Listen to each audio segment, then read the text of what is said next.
Good evening, everyone. Welcome to ULTV Student Diaries. I'm Shambhavi, Marketing and Communication Manager at University Living.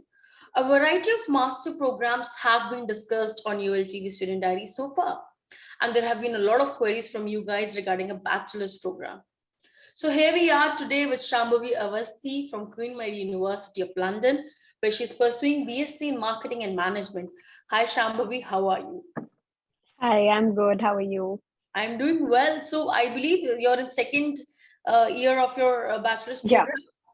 So how has been this whole first year journey? And then I'll start, diving into the conversation directly. yeah, it has been wonderful. I had a lot of fun and I studied as well in my first year. And it was my first time in London, so it was even better. And like I have always dreamed of studying in London. Like my parents decided when I was in class 8th or something. So like I was always very excited to finish my class 12th and come to London. So yeah, I like feel like I'm living my dream life, to be honest. So yeah, it's pretty good. So a Yeah. lot of planning went behind what I understand from your conversation that you Yeah. also very much convinced of the idea in class 8th itself. And actually, I Yeah. believe that gives an edge to you that you have been prepared well in advance, that you were planning to Yeah. go for study, right? Went to my consultants in class in ninth itself, and they were like, it's too far, you need to have some patience and complete your boards, and then you should like start preparing for it. So yeah, like basically it started from class 11th, like the whole preparation, but I had it in my mind since class 8th itself. Perfect. So how has been your journey so far at Queen Mary University?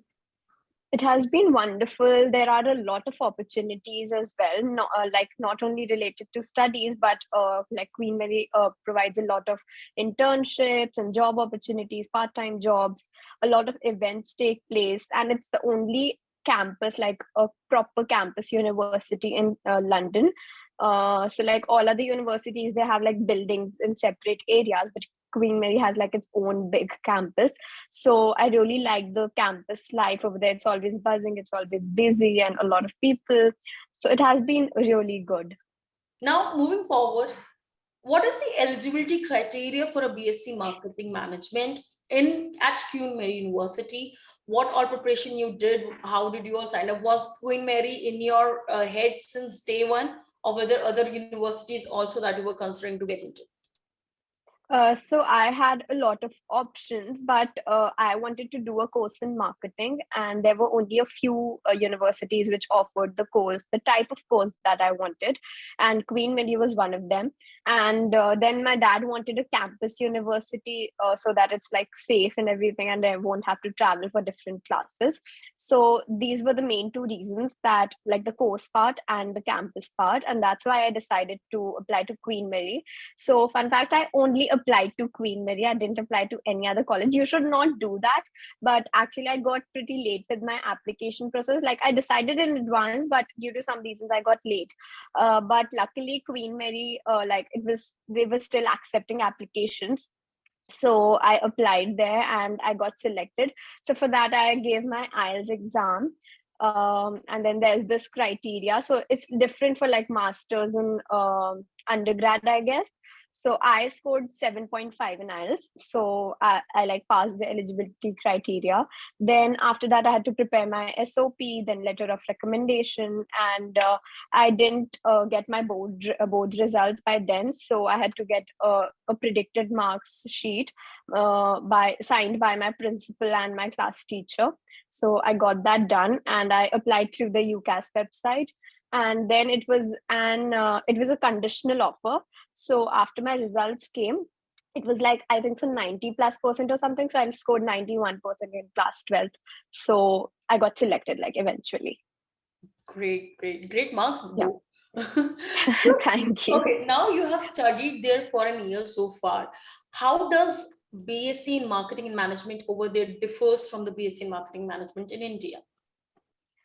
So I don't really know how things are in India regarding like the subject, but one thing I've observed as compared to my school, like how we used to be like taught in school, here we have like lectures and seminars for each module. So we are like, I have 4 modules in one semester. So I have one lecture and one seminar. per module. So the lecture focuses on like explaining the concepts and everything, and the seminars they consider of a small group of people, and we can like ask questions, and we are given a practical based activities. So they'll give you case studies and all, so you'll be able to practically apply the knowledge that you learned during your lectures. So that's the good thing that I find over here, because it's actually very helpful when you do your job. You'll know how to apply those skills. You're just not knowing the skills by definition, or you're not like ratifying it. You actually know how to apply it. Right, right. So there's a more practical approach over there compared to in Yeah, India. If I talk about in India, it's also there, but with every module having a practical approach, that yeah, definitely adds on value, and yeah. you get an And enhanced experience. yeah, and Yeah. even essay writing and all, they are like very different. So I have my cousin, she told me about how she has to write essays and all, and how she has to give exams. So I found it a bit different over here. So citations and references, they are very important, but also you have to like paraphrase it on it, and all. It's also in India, but like I'm just comparing it with what my cousin told me, so I like found it different as well. And as compared to school, it's completely different, because in school we used to like learn the definitions and we just used to write the answers. But And you get now marks. I have to, yeah, and just get marks by ratification. But now you have to like actually think about it. You have to like build your argument. You need to write everything in a proper manner. You have to have a, like a proper essay structure. So all these things are quite interesting, I would say. Now, if I want to understand how Shambhavi was maybe a year ago, and how Queen Mary University has developed to help you grow as a person. So how is I would say not, Shambhavi now yeah. and the past self? Yeah, so not just Queen Mary, but London as a whole has changed me a lot. I have become much more confident, much more independent, because as I told in the pre-departure sessions, that I've never lived alone. But now, like I live alone, I'm managing everything on my own. So it has been actually very wonderful. And main is the confidence part, because I didn't know that I could do it. And I will like when I came over here and when I like managed everything, I actually developed this confidence that okay, I can do things. And then in my job applications also, like I applied through Queen Mary to a lot of projects and all, and then I got selected. So that kept on boosting my confidence that if you want, you can do it, you can achieve it. So I like got that attitude, like the can do attitude, I would say. That's a great add-on, I'll say. And of course, Yeah. we had this conversation earlier also in pre-departure events, and before that also, that you have definitely grown from the person who used to be. Now you're very matured. Now Yeah. you have started taking decisions Yeah. on your own. You've started analyzing the Yeah. situation. If you take this certain call, what's gonna be the output of that? That does Yeah. help, I'm pretty sure. Great. Now there are multiple clubs and groups in the universities. Have you joined any such club? And if you have, that what kind of club are existing, at Queen Mary? There are a lot of clubs in societies, and by lot, I really mean a lot. So if you're into sports, there are literally societies for every sport, like be it baseball, football, whatever. Then if you come to, there are also like societies related to nationality. So there's an Indian society, there's Afghani society, and like everything like that. Then if you like art, there's an art society. If you don't drink and you want to like party, and also there is a society called sober socials. So there's a wide range of societies, and there are also some which focus on the career and education part. So like I have joined a society called business and law. So they hold like consultancy workshops and everything related to business and law. And then there's economic society, MUN society, so you'll get a lot of options. So for me, I've joined 5 societies. So I've joined Bollywood dance, Indian, then Hindu society, and which one, sober socials, and business and law society. Okay, great. So sober Yeah. social is the one which has sober people.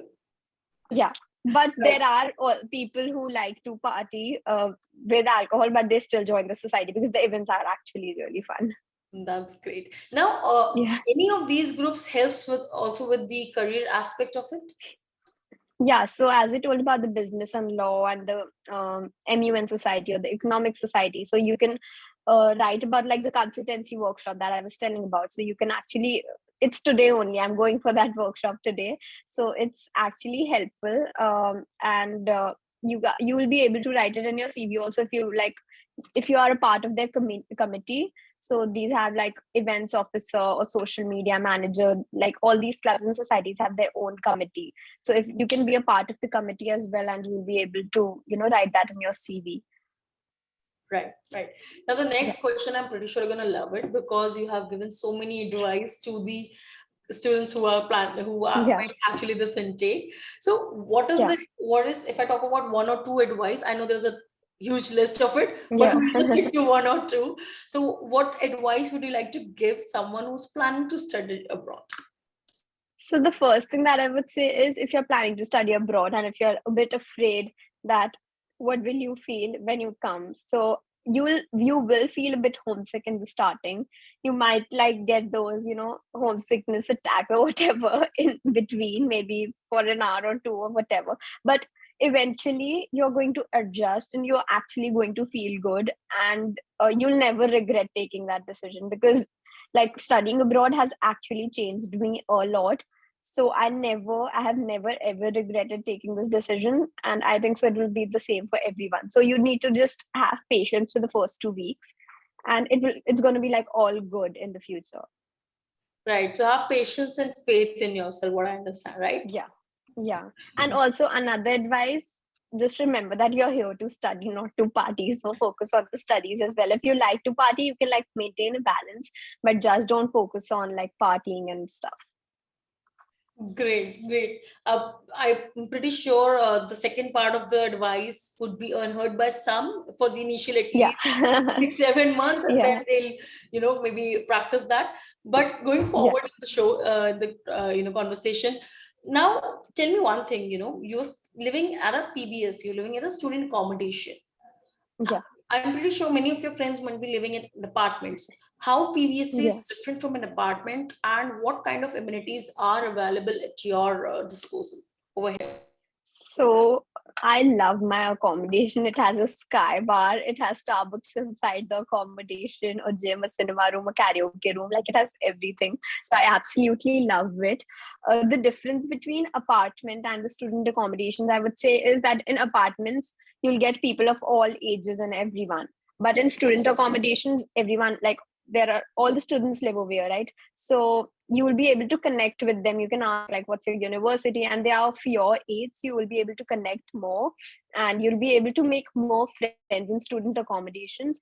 Other than that, a lot of apartments, I think so in most of the apartments, you'll have to like pay your electricity bills and all the bills separately. So that is a burden itself. But in student accommodations, you just have to like come and live.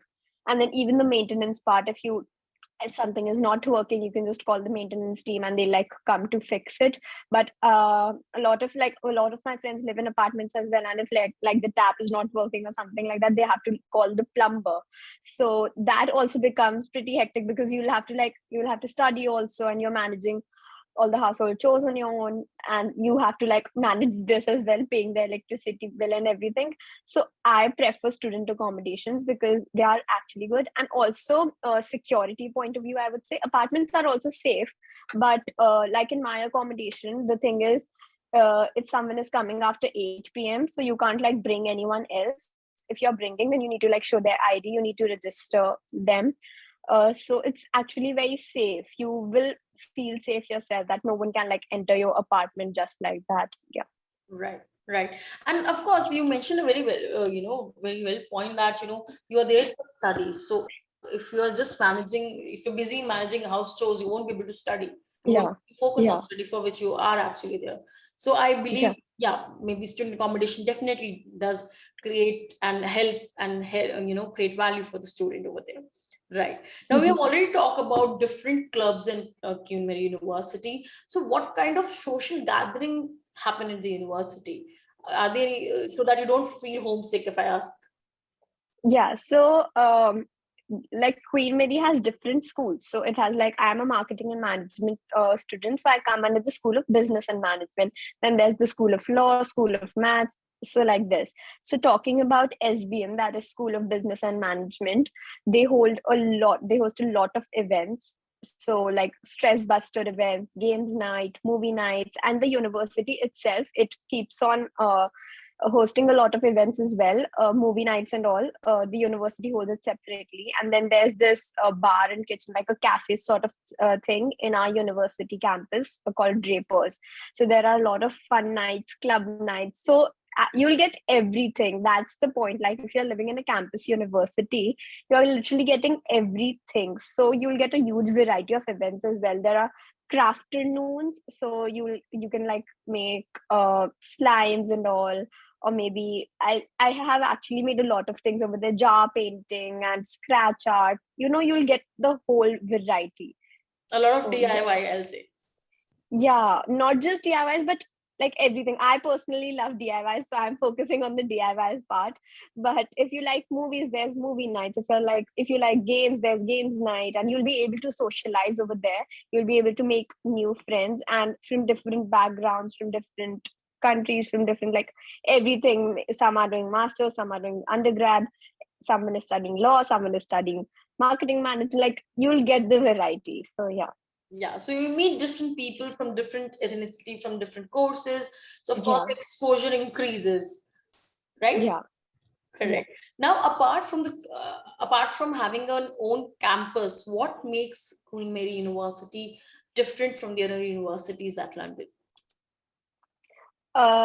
So first thing, like why I chose it was because of the course thing, and actually it's a Russell Group university. So Russell Group is considered as like a good group of, so all the good universities come under that. Then also the ranking, it's 13th in the UK, so the ranking was also like pretty good. And they host a lot of events, which is also very fun. That's the point I liked. And then I also like the teaching pattern. I think so it's similar in most of the universities. So I don't really know, because I haven't like been to the other universities. But whatever I'm studying here, like I'm very happy and satisfied with my decision. Okay. Okay. So Russell Group, of course, does create an impact, and other Yeah. specializing even helps. Okay, Yeah. great. And one That's, more point, yeah. the employers part. So the employers actually consider Russell Group University first. Like I heard it from someone, I don't really know, but like they are if you score first class honors in a Russell Group uni, it's equal to like scoring first class honors in Cambridge and all. One of my friends told me, I don't know whether it's true or not, but I became very happy after listening to that, So and we'll that's have why to I do. started. So we'll have to do fact Yeah. check on this point. Fact check. Yeah, you can like check it, but I have heard it from someone, so it might be Okay. true. Yeah. Okay, great. Now, the last question that I have, I'm pretty sure a lot of viewers would like to know, because whenever we talk about cost of living in UK, everybody has same answer. They are comparing every time their city cost to London. So London is Yeah. considered as the most expensive city in UK. Now, what is cost of living over there, and how do you manage your cost of living? So it's actually very expensive. So I'll start from the transport part. So I told about the Oyster card that I was using last year, but now it got like expired because of the, like the age criteria is done now.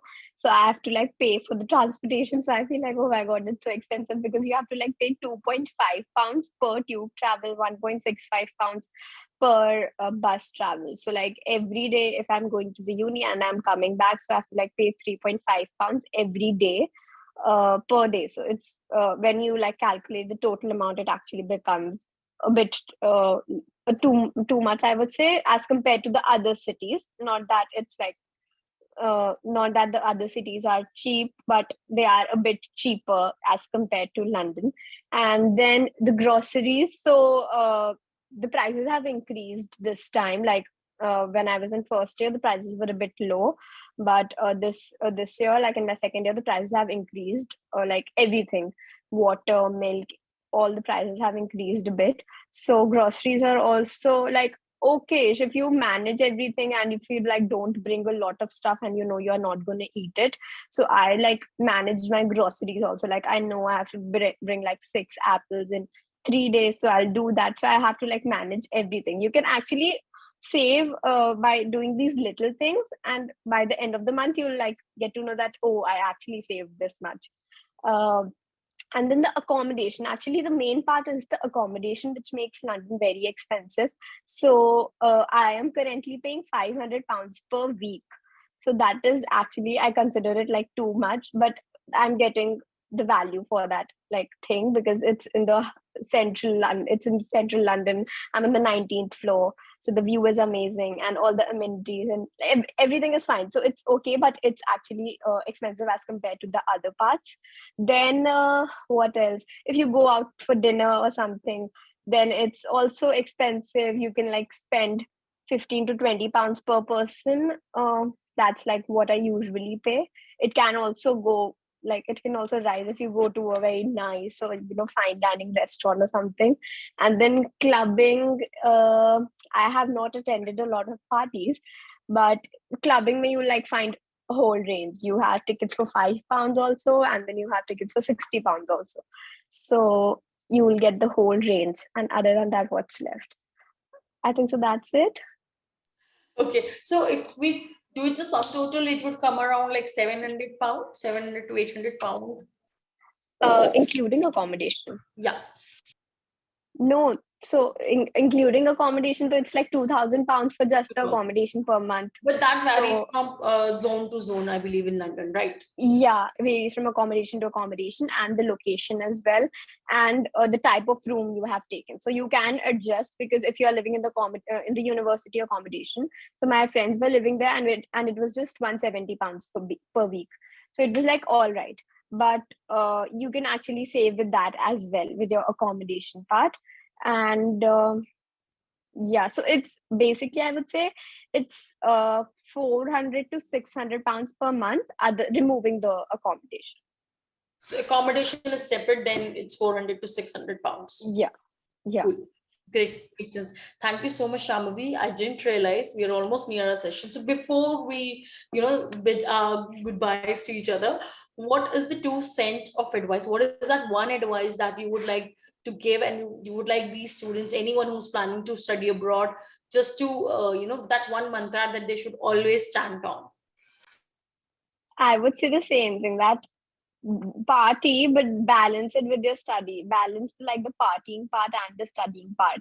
Keep your focus, like just to keep that in your mind, that you're here to study. If you are here to study, then you need to like keep that in your mind. And yeah, I think so. That's it, because that's the main part. If you won't like study over here, then that it makes no sense now to spend so much money and you like come over here. So yeah, that's the main advice I would give, because it happened with me also in my first year. In the starting itself, I was like, I'll study, but I eventually like started going out and I wasn't able to balance it with my studies. But then I slowly and steadily I realized that okay, I'm here to study. I need to balance it, and it's not that don't party or anything, but you need to maintain a balance. That's the key. Right. So my key take from the whole conversation that we had was to have patience, to have faith in yourself, to focus, and of course, to have a balance in your life. So on this Yeah. note, we'll be closing our session. Thank you so much for joining us today. We hope you find it useful. Looking forward to seeing you guys next Friday, 5 p.m. Stay tuned to our social media handles for more information. Thank you so much, Shambhavi, for joining us today. You're welcome.